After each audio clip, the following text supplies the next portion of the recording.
everyone, and welcome along to your latest edition of the Sunday session on the TII network. My name is Craig Derritt, and I'm your stand-in host tonight as Scott Patterson is feeling a little bit under the weather. Tonight, joining me to look back on a comprehensive, I'll say 3-1 victory for Rangers over Hibernian today, and all the other Rangers news that's been hitting us over the last few days. I'm joined by Jock. How are you doing, Jock? Not too bad, Craig. Thanks for having me. Glad to have you on, and we're joined by Saftar as well. How are you doing, Saf? I'm well, Craig. Hope you are as well.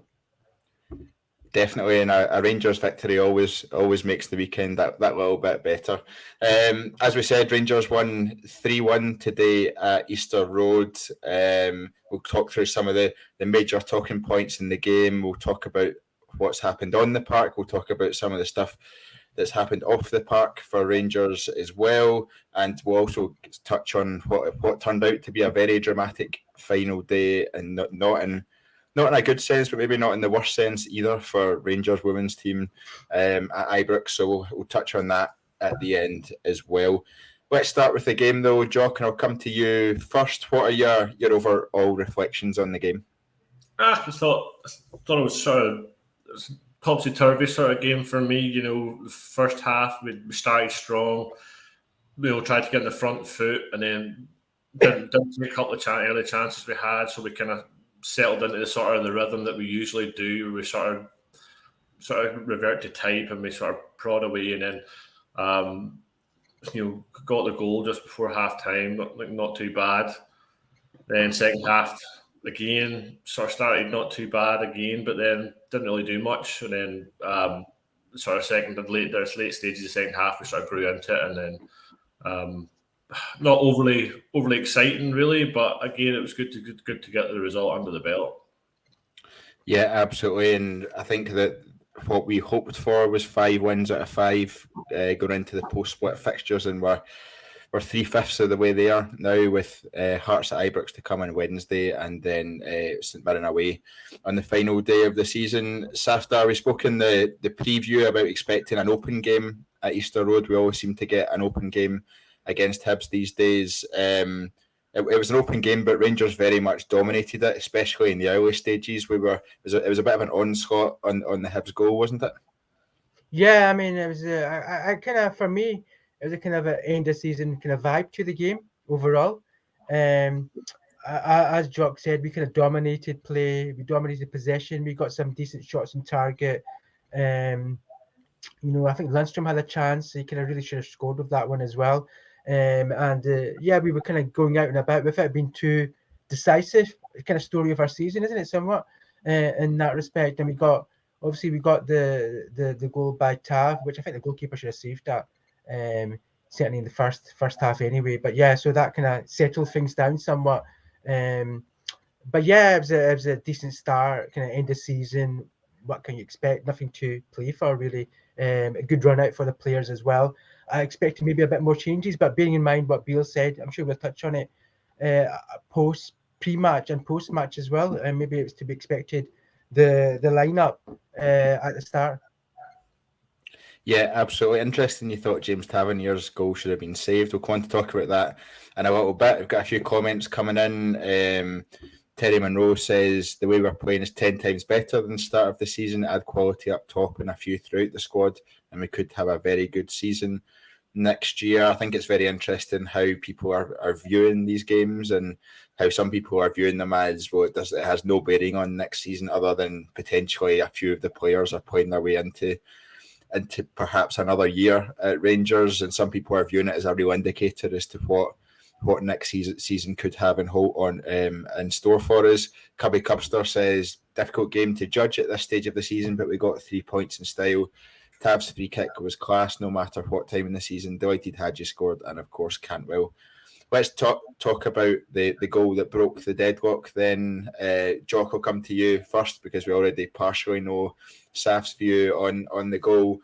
First of all, the free kick itself, I realised the commentators were saying it was a really soft free kick. It was a blatant arm across the chest as Cantwell was moving towards the ball, so he maybe made the most of it in terms of the way he went down, but that's football these days, isn't it? But it was definitely a free kick, and then James Tavernier stepped up when he first hit it towards goal. I was like, "What are you thinking?" And then all of a sudden it's in the back of the net, and you're like fair enough. He likes a free kick against Hibs, doesn't he? He does. This is, you said the group chat earlier. He's got previous to that. Similar kind of strike as well. And if you watch the clips, there's a lot of clips on Twitter saying you see Tav actually saying to Hagi that he's got this.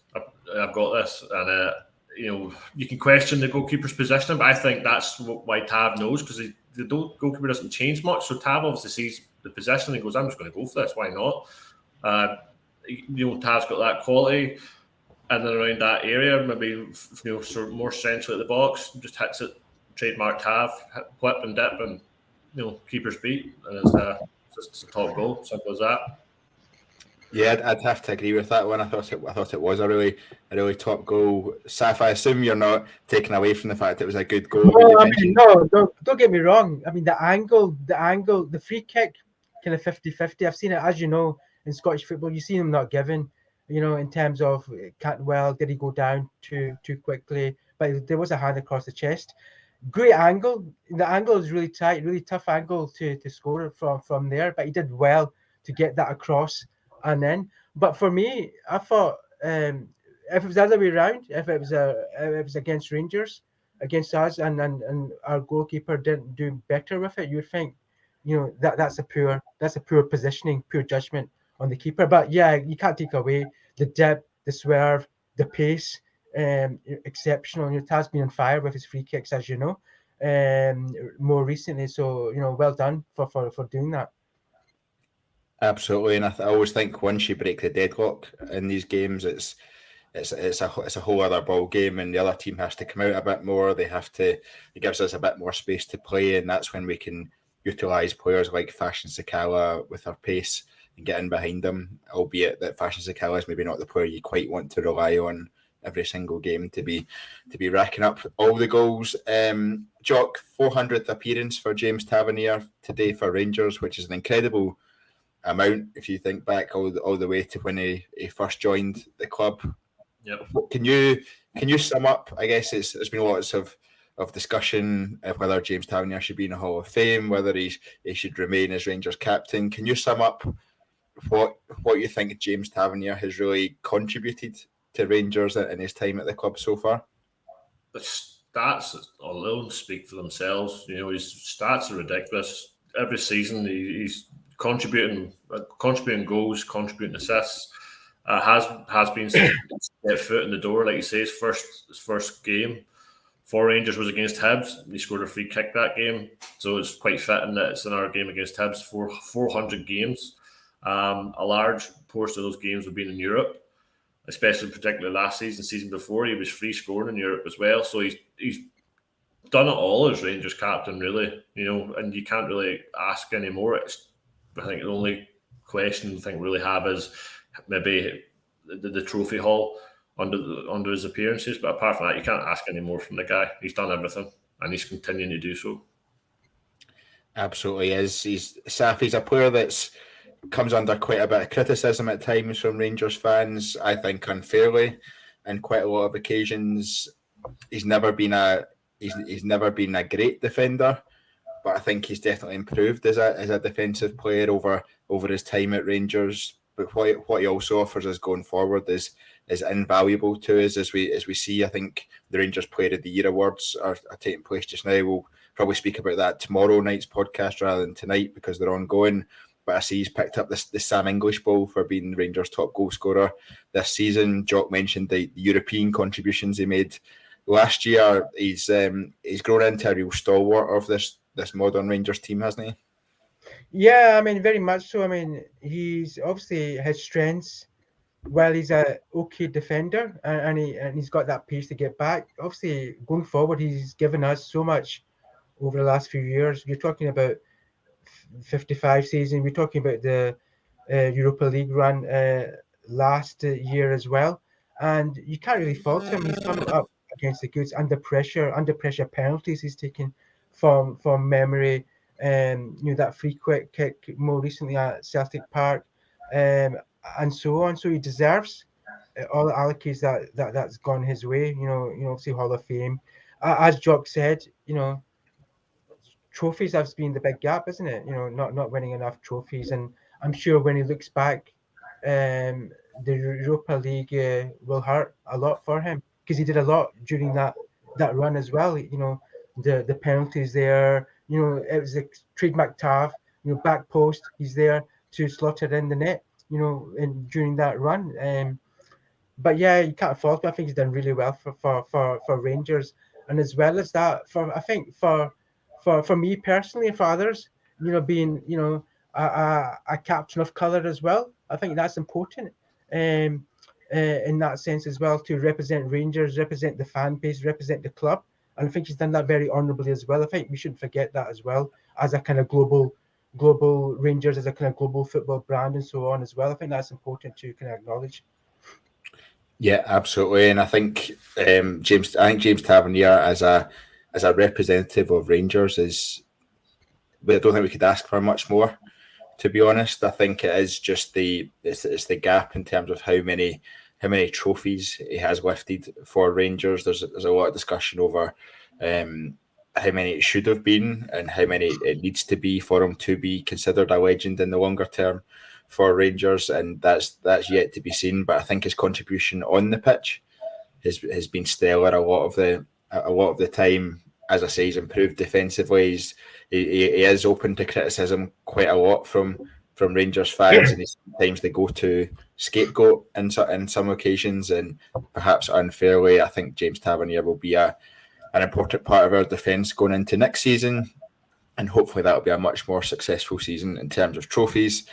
I was going to touch on this point later, Jock, but I'll RFC 72's brought up, so I'll mention it now. He said it's actually embarrassing that our right back is our top scorer near enough every season and not our attackers.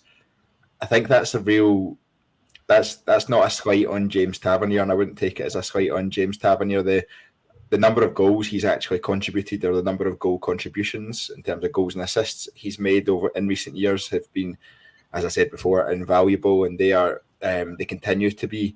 But our strikers and the amount of chances that we create for our strikers, it should be a forward player that's picking up that top scorer accolade every single year, shouldn't it? Yeah, that's what we need as a prolific goal scorer. It's something we've lacked for years now, and we've been fortunate that other players in the team are stepping up and contributing more goals, and Tav's the prime example of that. Not just from his penalties, free kicks, his goals that he scores in open play. He does for a right back. His goal contribution is ridiculous. And again, this is in our season where he's got top goal scorer, and it just shows you how far we're falling from goal contributions up front. And it's something that we seriously need to address if we want to win the league next year. Yeah, Saftar, I imagine, or I hope, as well as imagine, that the vast majority of our transfer budget will be spent in the forward areas, and I hope that the biggest sum we pay for a player this summer will be on a starting number 9. Would you agree with that? 100%. I mean, I think the our FC simply sums it up. It's embarrassing. I'm old enough to remember McCoy's being a regular top goal scorer amongst others, and that's the way it always should be.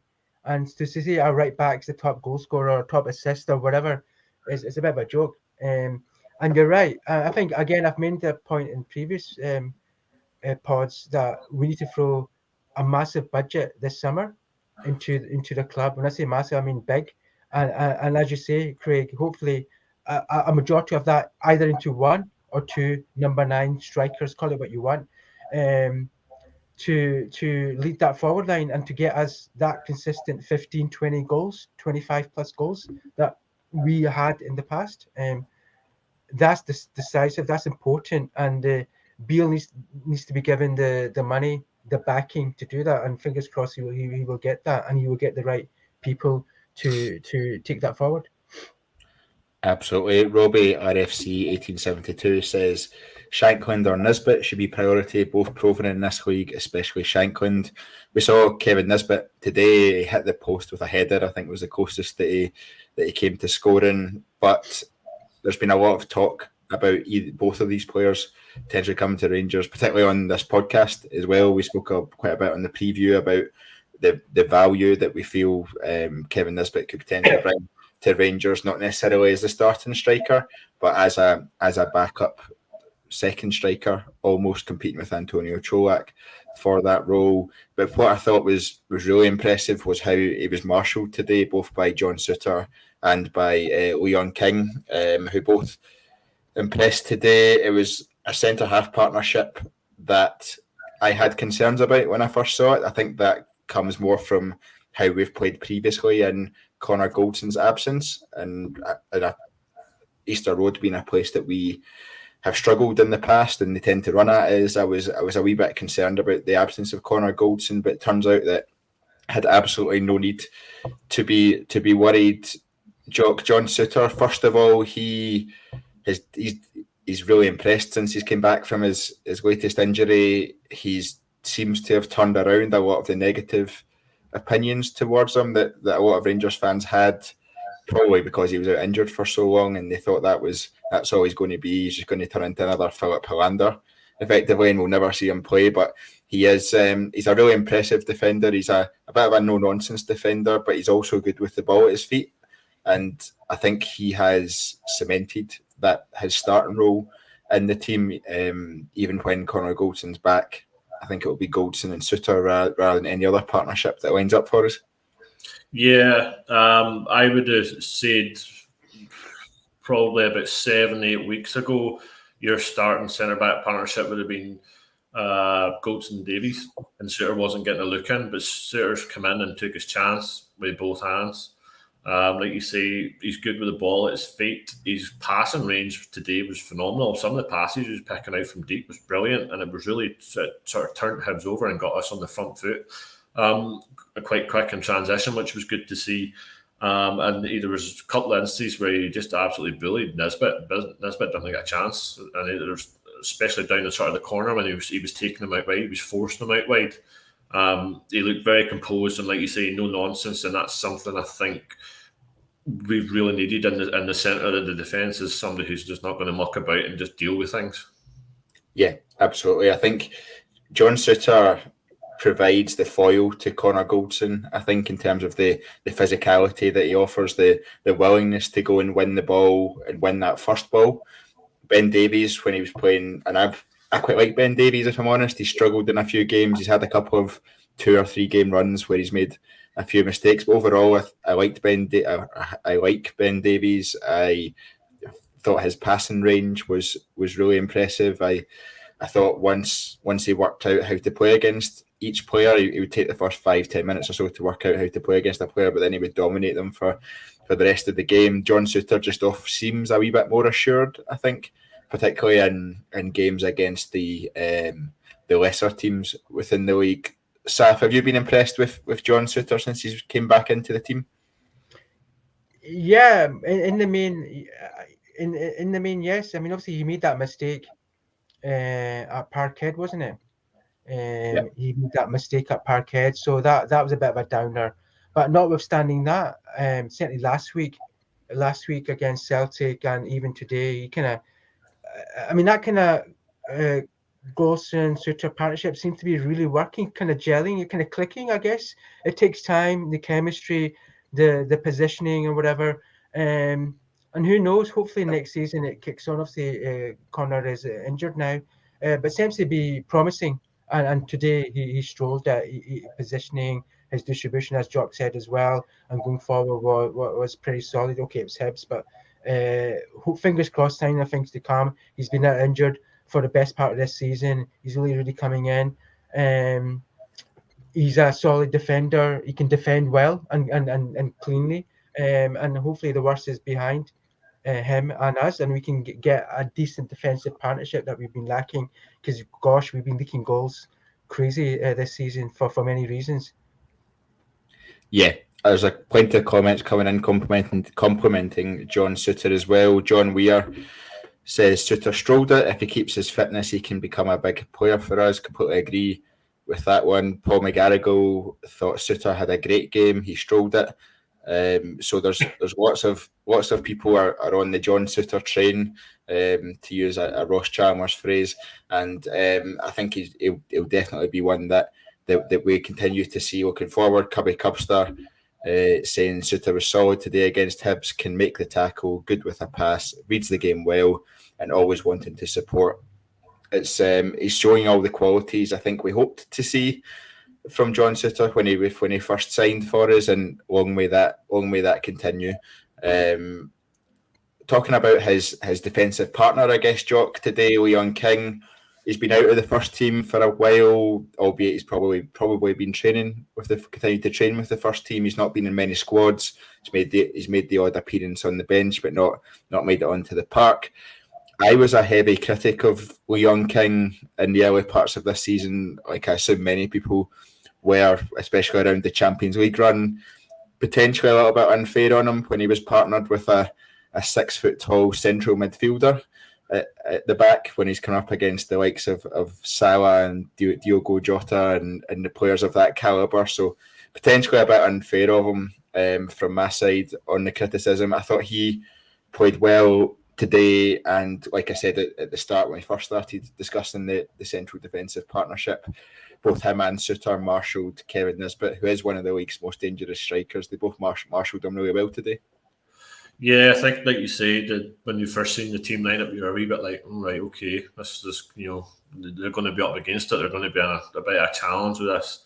And like you said, he's whenever he came into the lineup, he was 18, and he was thrown into the deep end, and he had no real sort of first team experience of this. And then he's coming on the Champions League, and especially the game at Ibrox. They were coming in at 1-1 at half time, and then next time they bring on Salah and they bring on flipping Firmino, and baptism of fire there, and then it just all fell apart. But Goldson came off in that game as well, so the centre back partnership changed. So he's had a lot thrown at him in quite a short period of time. So I can understand why Beale, when he came in, sort of took him out of that and just sort of embedded him back in, and like gets confidence back now. He's 19 now, and Beale's wanted to work with him for a while. He said that in his press conferences, so it was good to see him come in, and he didn't put a foot wrong. He was solid, he was composed, and he'll have used those batterings that we've took in the Champions League, especially against that quality opponent. He'll have used that to his advantage, and I'm sure he'll have sat and he'll have watched what to do and how to go about things differently and marshal those sort of calibre of players now. Whenever you step into the Scottish Premier League, the calibre is going to be totally different. So he should be able to. I should be bread and butter, really. Yes, Saf, I've suggested, I think more than suggested, that Leon King probably won't make it as a first team player at Ibrox. I think the jury's definitely out on that one. How do you view Leon King and his ability and where he sits? I assume he will continue to be fourth choice centre back next season in the first team. I mean, I take your point, Craig. I think obviously Champions League was brutal. It was brutal for every Rangers player, notwithstanding Leon King. Clearly, they suffered a lot because of the goals conceded. I would kind of agree with you. He may not make it at Rangers because of the standards that we need to set in terms of player standards and ability, and certainly on the defensive side. But that's not to say he won't make it elsewhere. And obviously, Beale's got a track record clearly with his past coaching abilities with the youth and younger players, and maybe he's saying, "Look, I'm going to give you a chance." He's seen him obviously from his previous time as well, and certainly as a backup choice for next season going forward. Maybe what he gets, whether that's good enough for him as his ambitions, I don't know. He's been solid when he's come on, certainly domestically from whenever I've seen him, but not spectacular. But let's see. We need solid defenders there, that no frills, do the job, good distribution. I saw something in the comments about Conor Goldson now. Maybe he's going to become injury prone, so I don't know. Maybe we need a bit more backup. But yeah, I would kind of agree with you. He may not make it at Rangers, but I'm sure Beale will give him every chance to do so in the right way, irrespective of the fact that he's come from the youth setup and all the rest of it. Yeah, I think Leon King has time on his side, which is good for him. He's come into the first team squad at a particularly early age. He's played probably more first team minutes at this stage of his career than he thought he would, and he's made a bit of an impression in those, which has seen him continue in the first team squad. He's definitely part of the first team makeup for next year. I don't think there's any doubt about that. He's probably got next season and potentially one more after that to try and cement a place, at least as the first backup centre half, if not in the starting lineup. Whether he can do that or not, I have my doubts, but I'm definitely up for giving him the chance to prove himself. And if he proves himself and proves me wrong, no one will be happier than me. Saf, you mentioned a bit about Connor Goldson. There's plenty of comments coming in about Connor, plenty of crazy comments coming in, I think, in my opinion, about Connor Goldson. The one you mentioned, Saf, was from Dale Ritchie, who says Goldson's at an age where he's injury prone now.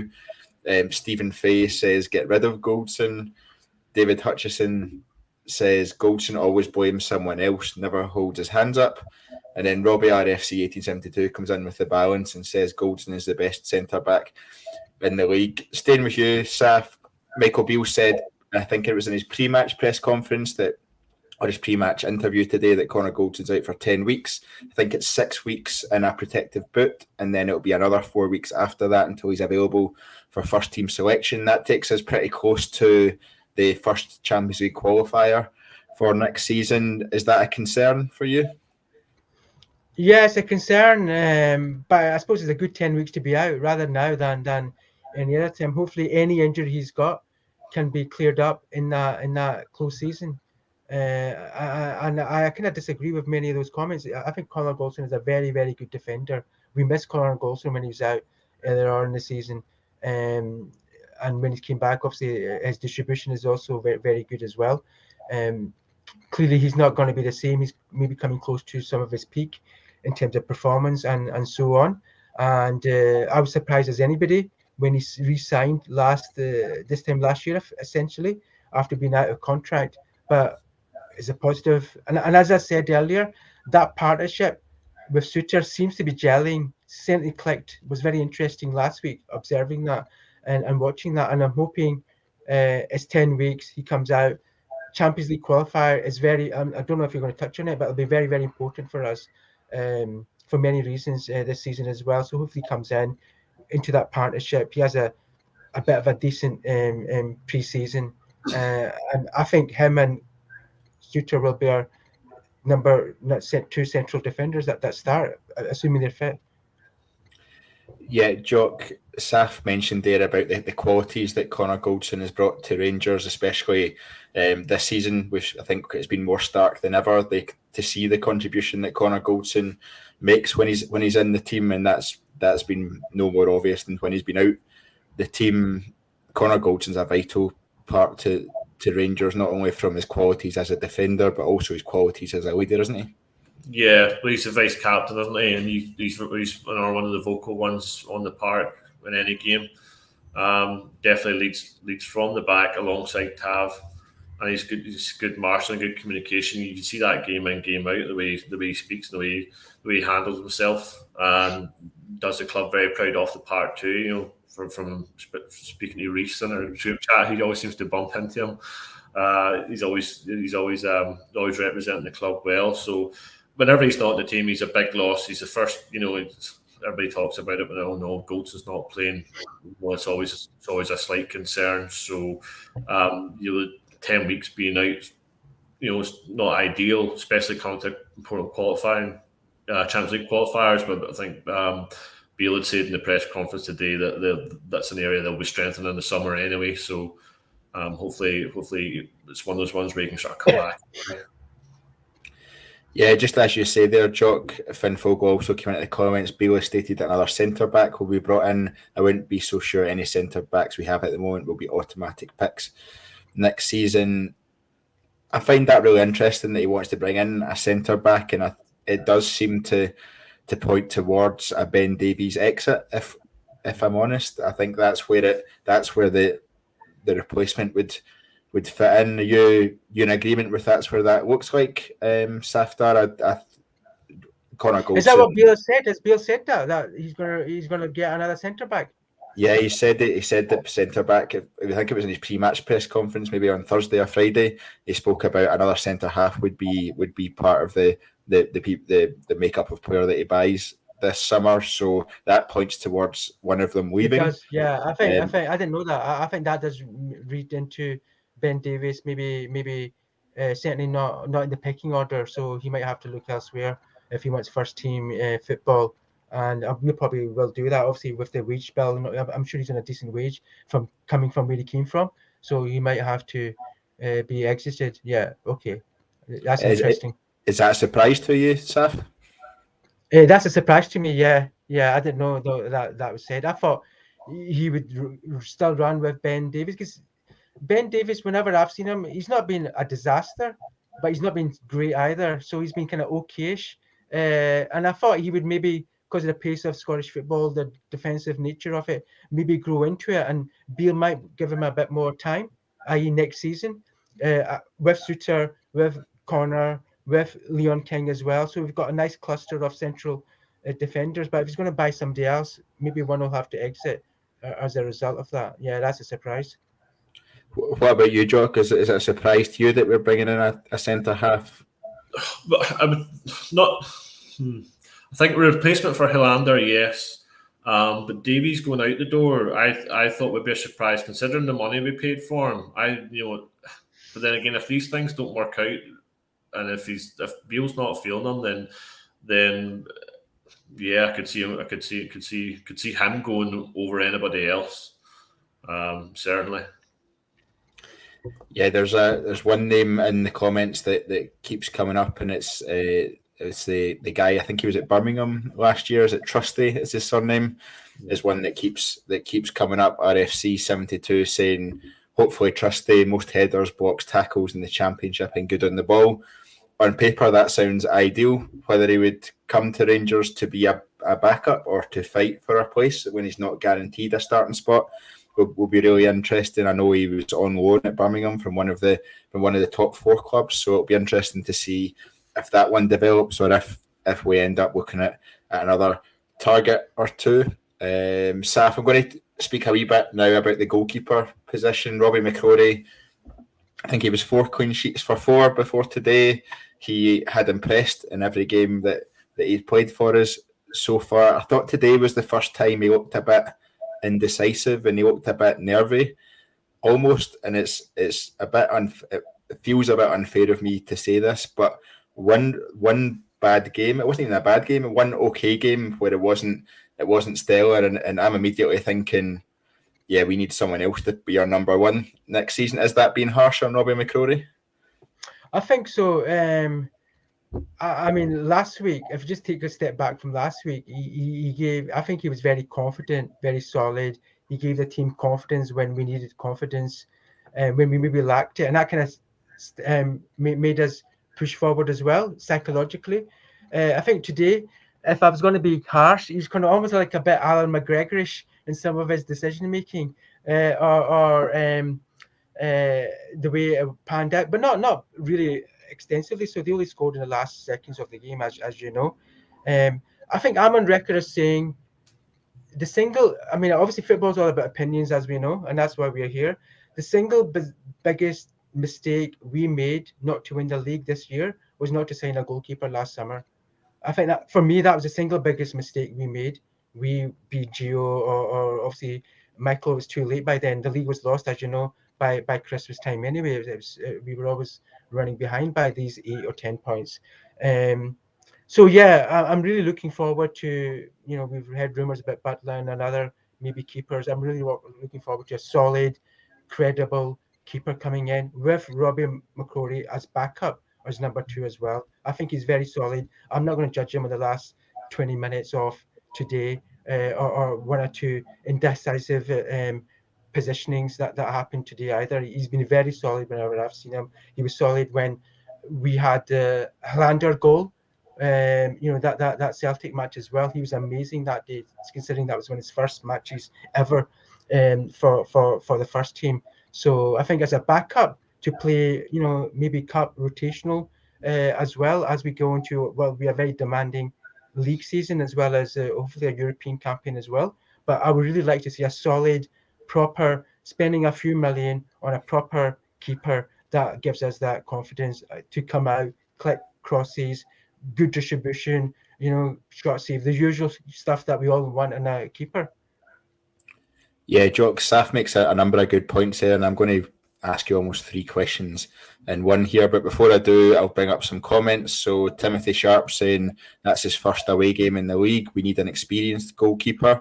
Joe 90 says was eager to see how he would respond to a fumble. He did relatively well, didn't get to him. Prime Time agrees with Saf, saying good point, Saftar. Definitely need an experienced keeper. Do you think it's unfair on Robbie McCrory that we judge him on one okay performance where he's made a couple of mistakes? And do you think we need an experienced goalkeeper next season rather than, I guess, pushing Robbie McCrory forward as our number one? Yeah, firstly, the experienced keepers, it's a must. Like Saf said, that's probably one of our biggest faults this season, was not getting a keeper in the start of the season. Goalkeeper's a massive part of your back line. If your back line trusts your goalkeeper and your goalkeeper trusts your back line, you've got a hell of a solid foundation to build on the football pitch to go forward and win games. And see that our biggest problem last season has been conceding multiple goals in games, making it life difficult for ourselves. In terms of McCrory, he's under. It was mentioned in the group chat earlier. He's under a lot of scrutiny at the moment because the jury's out on him because we haven't seen enough of him, and so he's got this chance. So he didn't put a foot wrong last week. Like Saf says, the last game he played against Celtic, the Highlander game last year, he was brilliant in that game. Today, he tipped one on the post. Or the bar from Nisbet, the header, he saved that. He did 1 or 2 flats, but I thought they were being a bit physical with him. I thought they were crowding him and they were putting him under pressure. I think they were just trying to feel him out a wee bit here at the start. That was the first half, and a couple of chances sort of come in and maybe flapped a wee bit at. But I thought he's done all right. And what the good thing is he's quick, he reads the game well, and he's good with his feet. And that's what our goalkeepers have lacked the last 2 seasons. And we've seen that when we brought in. The name's gone from me. The other goalkeeper, our second choice goalkeeper, John McLaughlin. Brain fart. So McLaughlin came in and he was terrible with the ball at his feet. He panicked, he looked rushed, and he cost us a couple of goals. So McCrory, the ball was getting sprayed across the 6-yard box there in the second half against Hibs, and he looked so comfortable. And he did well, and he picked the right pass, and he was playing balls over the top of the Hibs front line and to Tav to set the ball moving. So he's definitely got the ability. Whether he's a number one, I don't know, but a backup, certainly he could do the job, no bother. I think we're all in agreement about that one in terms of Robbie McCrory being the new Rangers number 2 next season. And it appears, going by reports in the English sports media over the end or towards the end of this week, that Jack Butland is going to be the new Rangers number 1 next season. Saf, I know you said that you'd like to see a couple of million spent on a goalkeeper. If it's Jack Butland, we won't have to spend a couple of million up front, but we'll probably have to spend a couple of million at least on his wages each year. Joe 90 says, I would love us to have a top experienced keeper. How much more football has Butland played the last few seasons than McCrory? This season, Jack Butland's been, I think, the reserve goalkeeper for Manchester United. He's been in England international squads previously. Saf, would you be happy if Jack Butland signed on the dotted line and was Rangers' new number 1 next season? Yeah, I'd be happy. I mean, I don't know much about him. I've not seen much of him, as you say, Craig as well, because he's not been playing much. But I think we need to trust Michael Beale. We need to trust, obviously he got January's window reasonably right. Obviously Cantwell, Raskin. So we need to trust that, and we need to give him that budget to buy an experienced keeper. As Jock said as well, modern day football requires goalkeepers to play out from the back, be good with their feet, not just with their hands. And we lack that. We've lacked that a lot, and we've really struggled. We've struggled with. Again, I see the stats all the time on social media.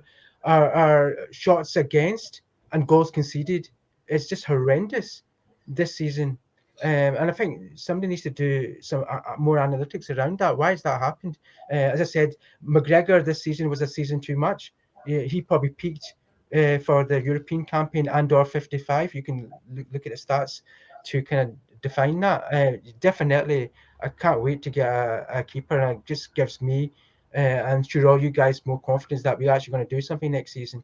You start saving shots for one, and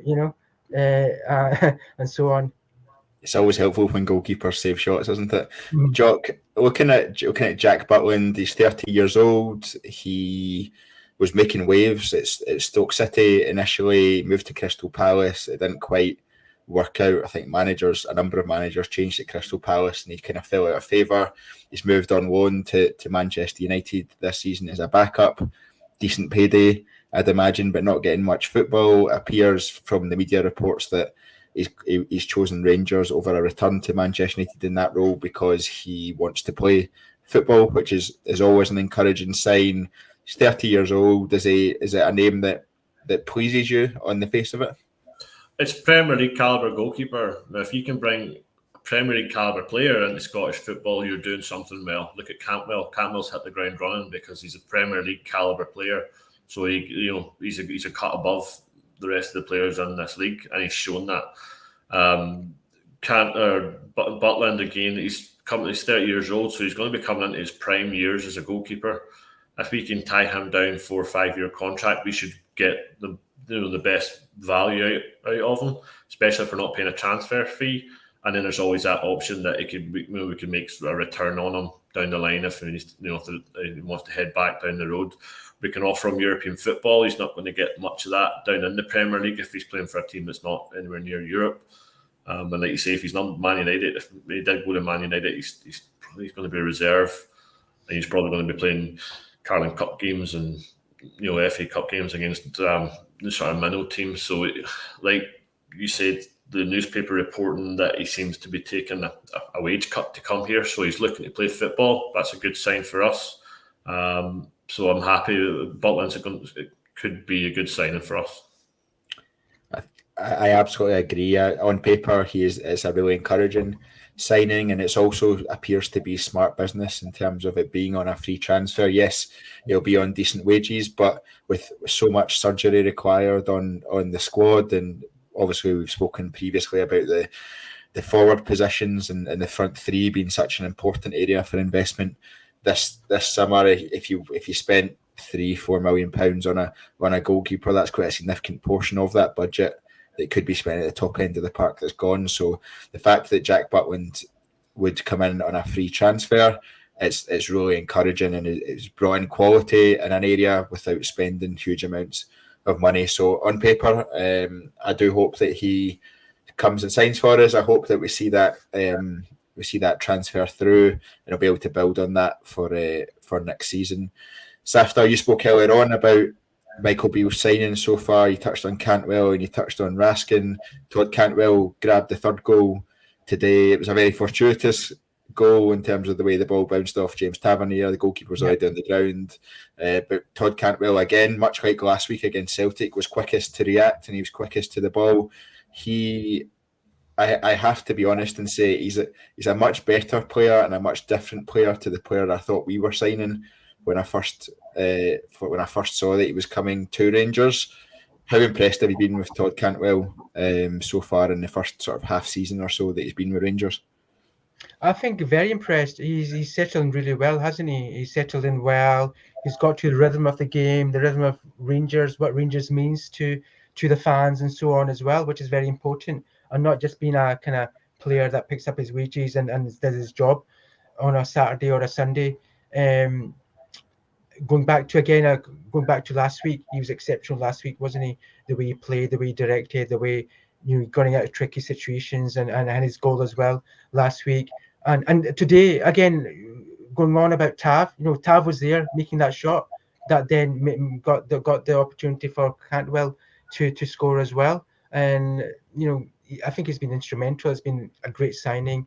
So certainly Michael Beale has been on it in terms of his window in January, and fingers crossed he's got more of these kind of gems up his sleeve, whether that's a goalkeeper or strikers to come. Certainly, I think there's going to be a big change in that department as well. So yeah, pleasantly surprised, pleased.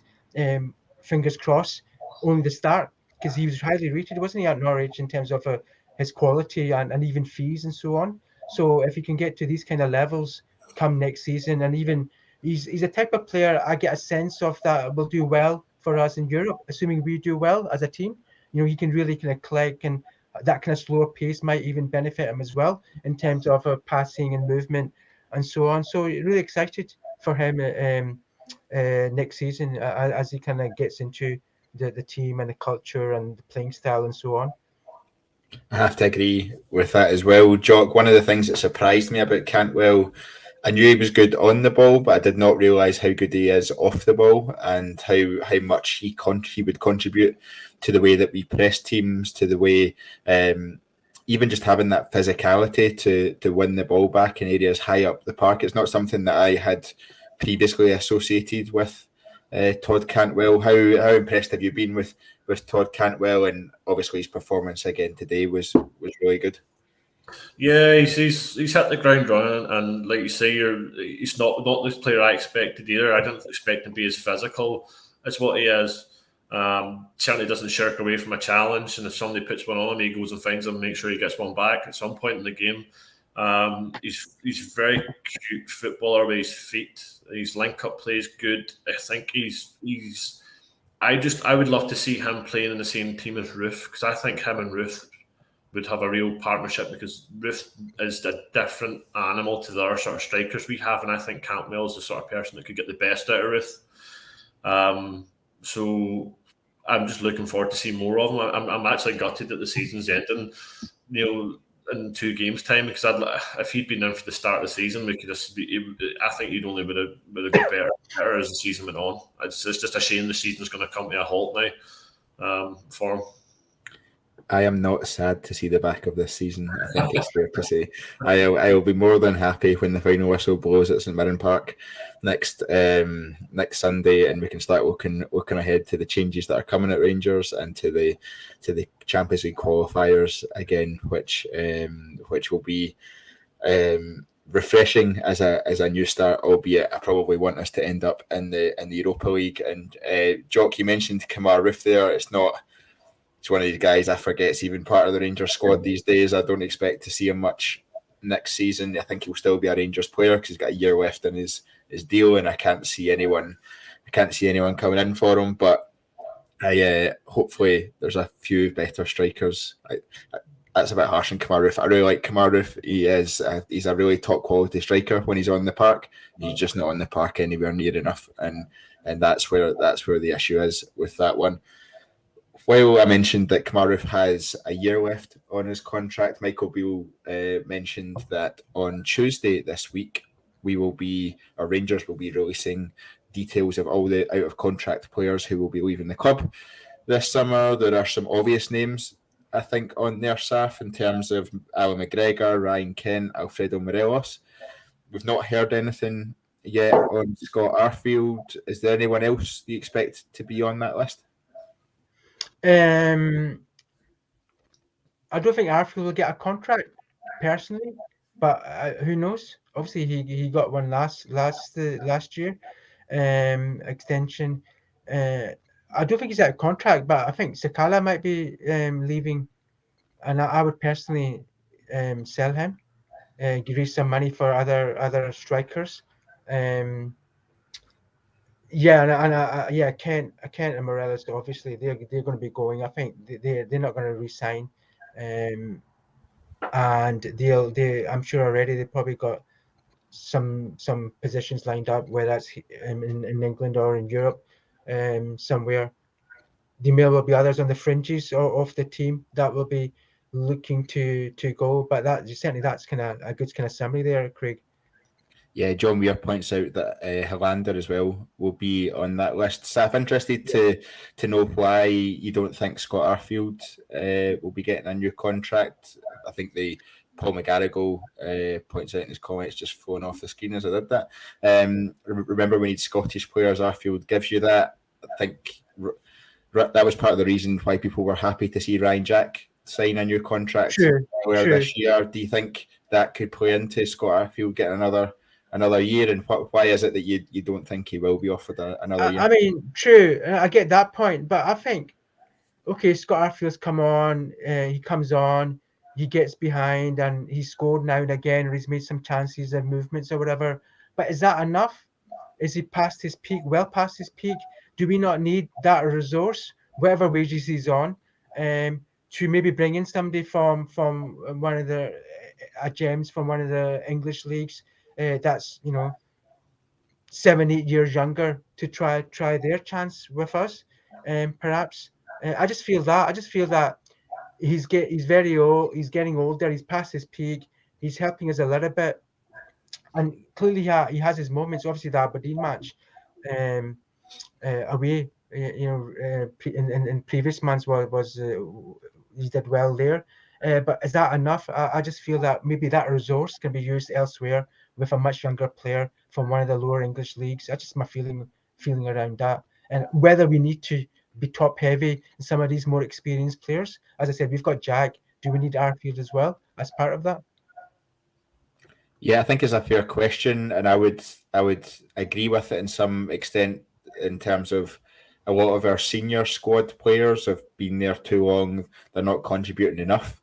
Year on year, you look at Steve Davis, for example. He's been non-existent for much of this year. Obviously, he's been injured, but even before then, you could tell he's not his ability, because he'll always have his ability, but his form had dropped off the edge of a cliff, and he just wasn't having the same impact on games. Jock, do you agree with Saf that we might offer Arfield a new deal, but we shouldn't?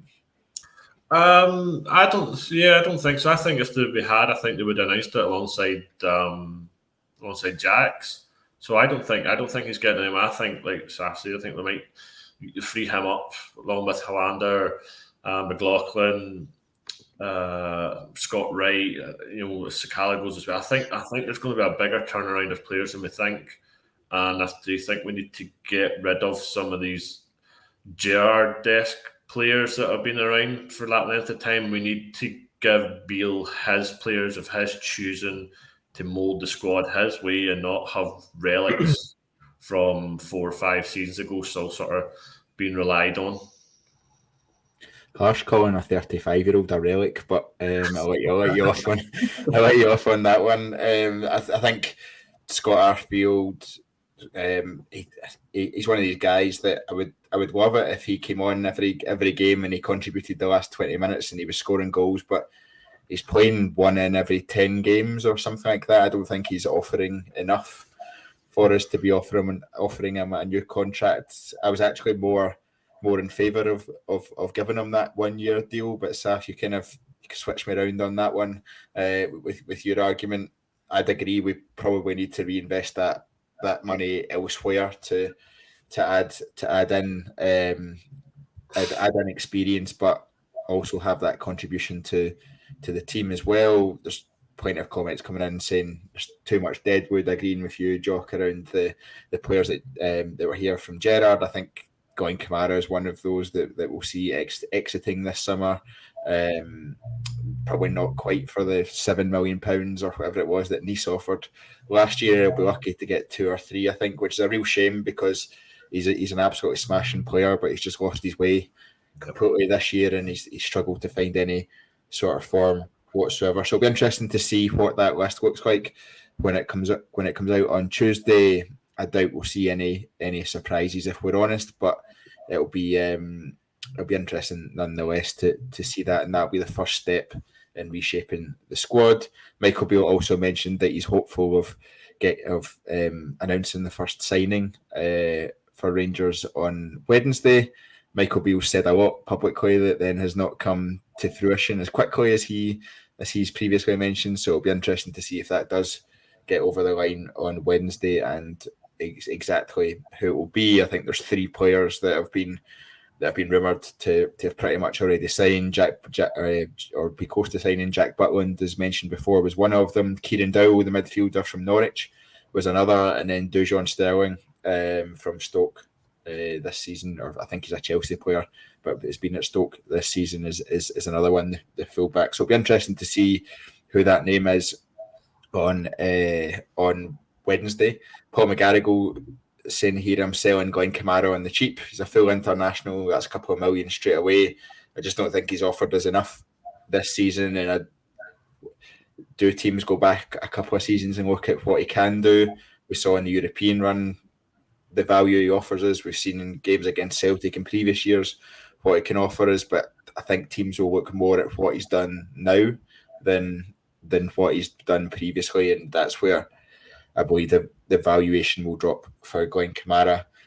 We're approaching the hour mark, so just to touch on some more of today's events, but not at Easter Road, we'll touch on the final day of the Scottish Women's Premier League at Ibrox as Rangers took on Glasgow City, and across in the East End, Celtic were taking on Hearts.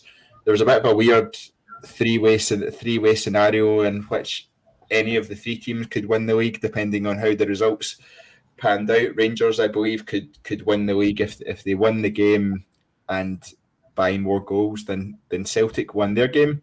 Today, Celtic would win the league if they won their game and Glasgow City drew or lost, and then Glasgow City would win the league if no matter what, if they won their game at Ibrox today. By all accounts, it wasn't a great performance from the women's team, and it probably sums up a bit of a malaise that's dropped across the women's team this year, which has been really disappointing to see, especially with the level of investment that has been went into the women's team. And I think we'll see some change over the summer when it comes to the management and coaching team on that front. Rangers ended up losing 1-0 to Glasgow City in the 92nd minute, which I'll leave you all up to decide if it's any sort of conspiracy or any sort of stuff like that. Rangers actually equalised in, I think it was the 94th or 95th minute, only to see it ruled out. Had that goal stood,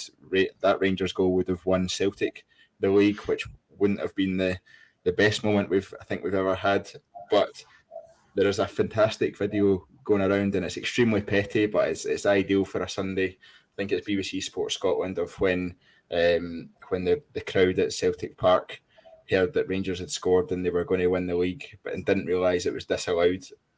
So if you do enjoy a bit of pettiness on a Sunday night, then go look that one up on Twitter.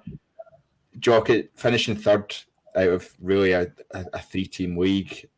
I think we've got the highest, the most investment in the women's team out of that whole league. It's just not acceptable, and it's one that needs to change. It's another area of the club, I guess, that needs to go through the pretty similar process to what the first team is going through to reset and revamp and go again next year.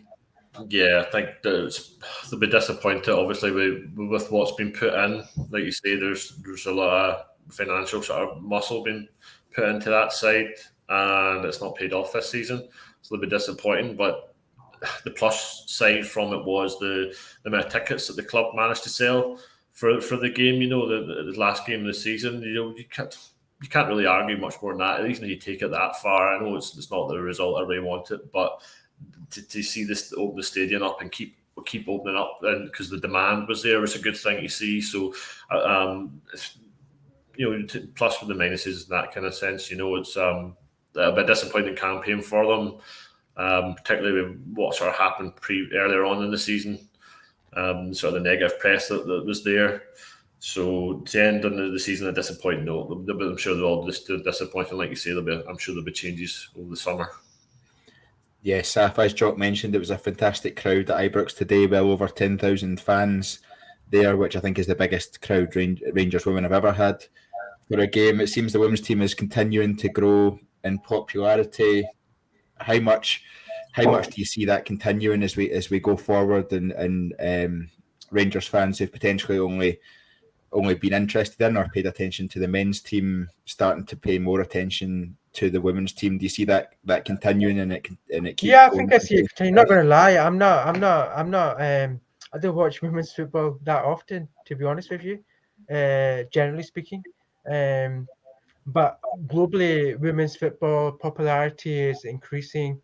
We can see that even certainly coming from the States, where it's been very popular for many years.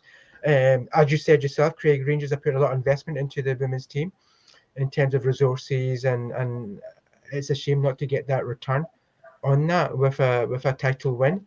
And it's good to see even here in the UK, Scotland. I think Newcastle had a women's football team match, and there's like 30,000 or 40,000 turned up. It's a crazy number. I can't remember what it was, but it was a big number. And it's good to see Ibrox, 10,000 is a lot of people. Fingers crossed, we get that department right as well amongst the men's team, amongst other areas that we need to get right for next season and beyond. Another thing on the to-do list for Bishcroft to get right. Yeah, James Bisgrove has got a very, very busy summer. As soon as he gets his feet under the table in that CEO role, he's I think all areas of the club, from first team to women's team to B team to academy, it's a full revamp, and even the boardroom getting a full revamp as well. So it'll be interesting to see how that develops over the coming weeks. But I think there'll definitely be some development on that one. We've just passed the hour mark, and I think we'll round it off there. So firstly, thank you very much to Jock for joining us. Cheers, Jock. Thanks for having us, Craig. Saftar. And Saf, it's been great to have you on again. It's been a while since we've been on a podcast together, but it's always enjoyable. Yeah, pleasure again, Craig. Fingers crossed when we're next on.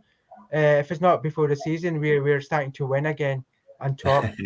Saying it's been a bit of a disaster this year with little highlights at all. As you said earlier, I'll be glad to see the end of the season. Yeah, I will be too, and I'm sure we'll be on talking about some transfers and hopefully some positive transfers as the summer goes on. Thank you very much, everyone, for watching. Please remember to like the video if you've enjoyed the content. It helps us out massively. Please leave a wee comment as well if you've got any questions or if you've got any points that you agree or disagree with that have been made in the podcast. In terms of what's coming up, we have myself back tomorrow night live at 6:30 p.m. as we start to look ahead to the midweek game at Ibrox as Rangers take on Hearts. We'll also discuss the Player of the Year awards, which I believe are going on just now, although I do think that from what I see on social media, James Tavernier has run an absolute riot at those awards. I've even seen some people question should the awards have gone ahead given how poor the season has been this year. So we'll discuss all of that and the fallout from that tomorrow night. And then we'll be back live from Ibrox from the press gantry on Wednesday night with a full match day level of content. Thanks very much, everyone, for listening. Please remember to subscribe to the TII YouTube channel or whatever you listen to your podcasts, and turn on those notifications as well so you get a reminder every single time we go live or a new video is uploaded. Thanks very much again. Until next time, goodbye.